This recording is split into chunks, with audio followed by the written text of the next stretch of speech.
One time I was with a friend and he was telling me that love conquers all financial differences. And I thought, that's a misconception. Do you agree with me?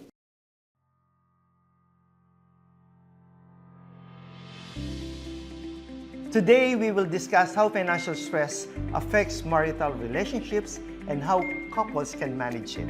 Hi, Rod.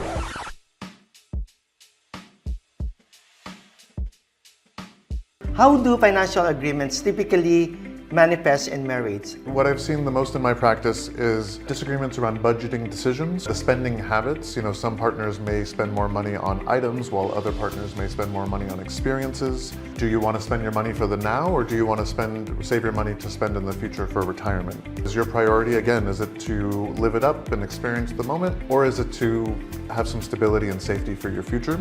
Unequal earning power, where one partner earns more than the other. Conflicting attitudes around saving and spending. Any sudden change in how you relate to money can really turn you upside down. Building up a nest egg so that if there is a sudden change, you have some backup supply of income. Build up the habit of open communication, being honest with each other. You're managing the finances together, you're managing the responsibilities together. So love will take you a long, long way, but you also need that transparency, the skills and the guidance to help you with your financial goals. So the idea that financial stability takes care of every concern. While it can take care of a lot of concerns, there is still the issue of the communication and the connection and love and trust and all the wonderful parts within a relationship that need to be addressed. Fostering open and honest communication. So talking to each other about the meaning behind why you want to spend the money in a certain way. What does it mean to you? What are the dreams that are associated with that? The third one that you mentioned is about shared financial planning, right? You said it has to be something that's mutually agreed.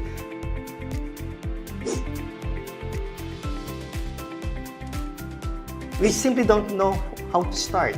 What's your take on that? Take a moment, you set aside some time, and you say to each other, where do we see ourselves in 5, 10, 15, 20 years? Find the common goals for your future, and then building smaller goals to match the larger goals.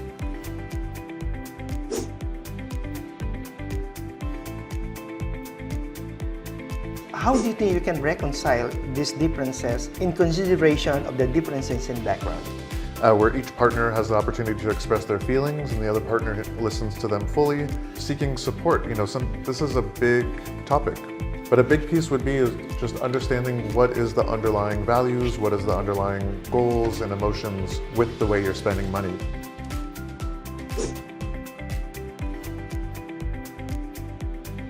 Is there such a thing like communication strategy between couples? Nonviolent communication by Nonviolent? Okay. Yeah.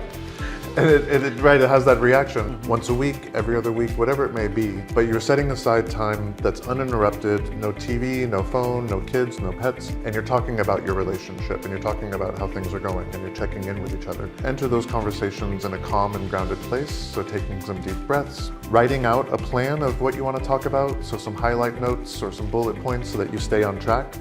While you're listening to your partner, if you notice yourself thinking about the next thing you're going to say rather than what they're saying, bring yourself back. In partnerships where a couple will be arguing and one partner will say, well, don't you understand this is stressful for me too? That's not really a question. That's more of you're trying to convince them, you're trying to lead them to a point. It's important to have your autonomy and your independence, but also if you're working together towards a shared goal, you should be upfront and honest with each other. Create a safe enough space to talk about this openly. It can be really vulnerable to seek support. Not many people want to seek support. Yeah. But I think there's a lot of strength in seeking support. There's research out there that shows that couples that enter premarital therapy before they get married, where they just talk about their main goals, how they feel about money, sex, kids, things like that, helps their relationship far and beyond. I would recommend thinking of it as an investment like you would with personal training or gym membership as an investment in your physical health. Why shouldn't we invest in our mental health and relationship health? You're entering couples therapy to build the foundation for your relationship. Building up that pattern again of supporting each other, of open communication before those times show up can help build that baseline. Try to offer emotional support and tactical support. The emotional support would be listening to you. The tactical support would say, okay, let's work on your resume together, and then focus on solutions. So rather than looking at the past and saying, well, you should have done this and you should have done that, and why did you do this? Just look forward and think about what you can do that's within your control.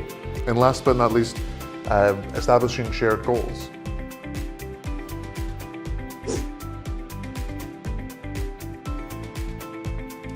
what are my blessings, the blessings that I receive in life. Yeah. And it's helping me. Then reaching out to an expert like a financial planner or a therapist can really help rescue your relationship. What's your domain of expertise in the relationship? One partner's domain will be the finances. The other partner's domain may be helping raise the family, maintaining the house, or operating a different part of the family structure.